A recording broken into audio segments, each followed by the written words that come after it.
ఆమేన్. హల్లెలూయా. తెలివిగా సగం పోయిపోకండి. విన్నారు కదా, సగమే అంటే సగమే ఆశీర్వాదం. సగం అంటే ఏంటి?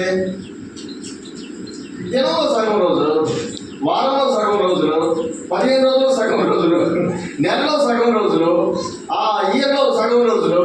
అంటే కష్టాలకి, నష్టాలకి, ఇబ్బందులకి, సంతోషానికి సగం సంతోషం, సగం ఇబ్బంది, సగం కష్టాలు. అలాగొద్దు. ఫుల్గా దేవుని మాటలు నింపుకొని వెళదాము.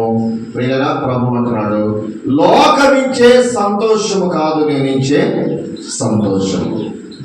ఏమండి? లోకం ఇచ్చే సంతోషం కాదట. ఎక్కడ సంతోషం ఇస్తాడట ప్రభు? లోకములో ఎవరు సంతోషించని సంతోషాన్ని ప్రభు ఇస్తాడు.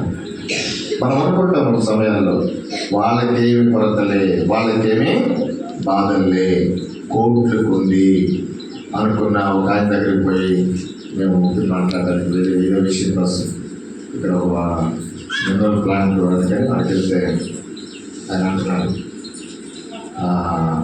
అలా మీకు తెలియదు కానీ మా అత్త ఏం చేసుకోవచ్చు తెలుసా, 100 ఎకరాలు ఆకు కల్చర్ ఉంది. ఆ 100 ఎకరాల ఆకు